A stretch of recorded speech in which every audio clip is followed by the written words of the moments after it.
1 number অসমৰ প্ৰথম মুখ্যমন্ত্ৰী কোন আছিল? ইয়াত চাৰিটা উত্তৰৰ ভিতৰত শুদ্ধ উত্তৰটো হৈছে গ নম্বৰ গোপীনাথ বৰদলৈ। 2 নম্বৰটো হৈছে ৰাজ্য পুনৰ্গঠন আয়োগৰ অধ্যক্ষ অসমৰ কোনজন প্ৰাক্তন ৰাজ্যপাল? ইয়াত চাৰিটা উত্তৰৰ ভিতৰত শুদ্ধ উত্তৰটো হৈছে যে খ নম্বৰটো সৈয়দ ফজল আলী। আৰু 3 নম্বৰ যে অসমৰ অতীতৰ কোনজন ৰাজ্যপাল খান বাহাদুৰ নাইটহুড আদি উপাধি লাভ কৰিছিল? ইয়াত চাৰিটা উত্তৰৰ ভিতৰত শুদ্ধ উত্তৰটো হৈছে যে খ নম্বৰটো সৈয়দ ফজল আলী।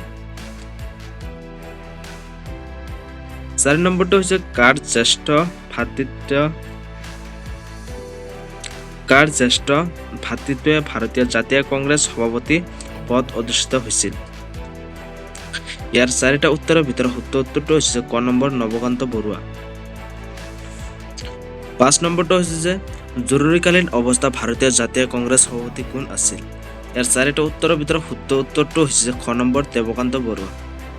6 নম্বৰটো হৈছে বহলভাৱে পঢ়া অসমীয়া কবিতা পুথি সঘন দেখিছা কাৰ লেখক? ইয়াৰ চাৰিটা উত্তৰ দিয়া শুদ্ধ উত্তৰটো হৈছে যে খ নম্বৰ দেৱকান্ত বৰুৱা।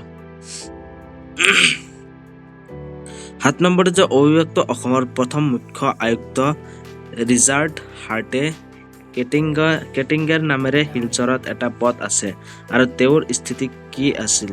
ইয়াৰ চাৰিটা উত্তৰৰ ভিতৰত শুদ্ধ উত্তৰটো হৈছে যে ক নম্বৰটো মুখ্য আয়ুক্ত। 8 নম্বৰটো হৈছে অসমৰ কিমানখন ৰাজ্যসভাৰ আসন আছে? ইয়াৰ চাৰিটা উত্তৰৰ ভিতৰত শুদ্ধ উত্তৰটো হৈছে যে ক নম্বৰটো 7জন। 9 নম্বৰটো যে অসমৰ পৰা ৰাজ্যসভাত সদ্য প্ৰৱেশকাৰী কোন? ইয়াত চাৰিটা উত্তৰ দিয়া আছে। ক নম্বৰটো ভুৱনেশ্বৰ কলিতা, খ নম্বৰ যে বীৰেন্দ্ৰ প্ৰসাদ বৈশ্য, গ নম্বৰটো যে অজিত কুমাৰ ভয়া আৰু ক নম্বৰ যে পবিত্ৰ মাৰ্ঘেৰিটা। ইয়াৰ চাৰিটা উত্তৰৰ ভিতৰত খ নম্বৰটো যে শুদ্ধ উত্তৰ পবিত্ৰ মাৰ্ঘেৰিটা।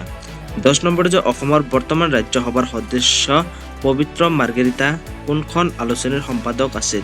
ইয়াত চাৰিটা আলোচনী দিয়া। চাৰিটা আলোচনীৰ ভিতৰত শুদ্ধ উত্তৰটো হৈছে যে গ নম্বৰ মায়া। 11 নম্বৰটো হৈছে যে অজিত কুমাৰ ভয়া কোনখন প্ৰকাশনৰ প্ৰাক্তন সম্পাদক আছিল? ইয়াৰ চাৰিটা উত্তৰৰ ভিতৰত শুদ্ধ উত্তৰটো হৈছে যে গ নম্বৰটো এই সকলোবোৰ, যেনে অসমীয়া প্ৰতিদিন, আজি, গ নম্বৰ যে নতুন স্বয়ম আৰু সৰু ঘটো যে এই সকলোবোৰ। ইয়াত চাৰিটা উত্তৰ শুদ্ধ উত্তৰটো হৈছে গ নম্বৰ ইয়াৰ সকলোবোৰ আছিল। অজিত কুমাৰ ভয়াই প্ৰকাশন প্ৰাক্তন সম্পাদক আছিল। এইবোৰৰ প্ৰাক্তন সম্পাদক আছিল। 12 নম্বৰ যে সৰ্বানন্দ সোণোৱাল আৰু কোনখন বিধানসভা বা লোকসভা আসনৰ মাজত কি সম্পৰ্ক? ইয়াৰ চাৰিটা উত্তৰ দিয়া আছে। চাৰিটা উত্তৰৰ ভিতৰত শুদ্ধ উত্তৰটো হৈছে যে ঘ নম্বৰ এই সকলোবোৰ।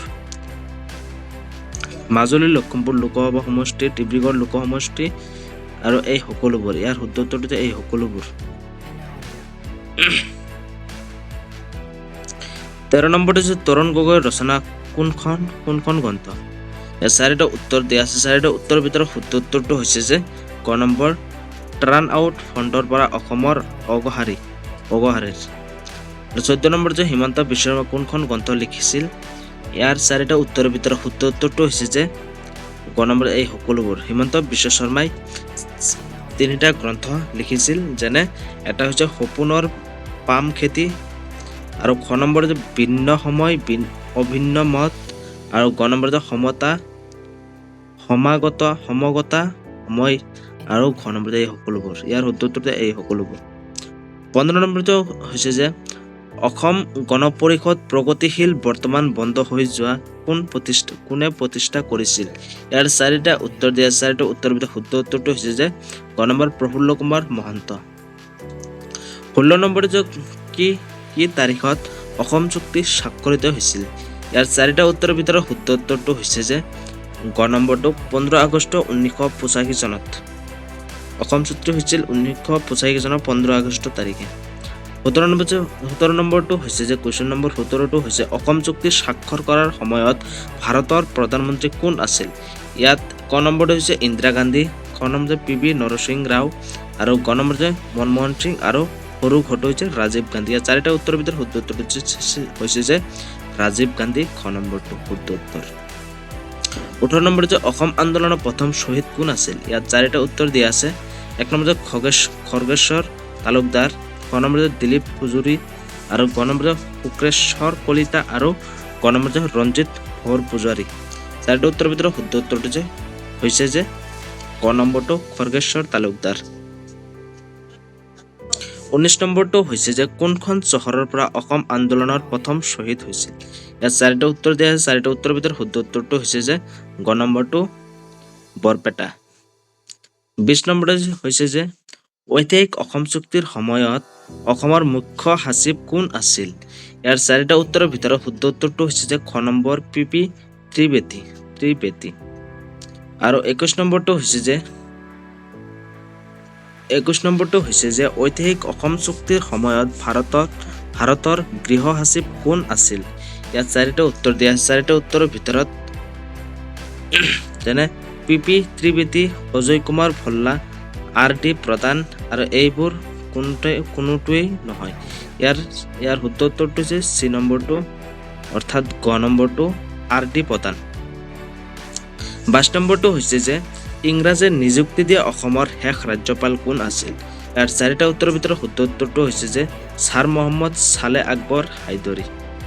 23 নম্বৰটো হৈছে যে অসমৰ কোনজন প্ৰাক্তন মুখ্যমন্ত্ৰীয়ে মিজোৰামৰ ৰাজ্যপাল হিচাপে কাৰ্যনিৰ্বাহ কৰিছিল? ইয়াৰ 4টা উত্তৰৰ ভিতৰত শুদ্ধ উত্তৰটো হৈছে যে খ নম্বৰটো হিতেশ্বৰ শইকীয়া। 24 নম্বৰটো হৈছে যে অসমত কিমানটা বিধানসভা সমষ্টি আছে? ইয়াৰ 4টা উত্তৰৰ ভিতৰত শুদ্ধ উত্তৰটো হৈছে যে 126টা। আৰু কংগ্ৰেছী চৰকাৰ গঠন কৰা অসম প্ৰথমজন মুখ্যমন্ত্ৰী কোন আছিল? ইয়াৰ 4টা উত্তৰৰ ভিতৰত শুদ্ধ উত্তৰটো হৈছে যে ক নম্বৰ গোলাপ বৰবৰুৱা।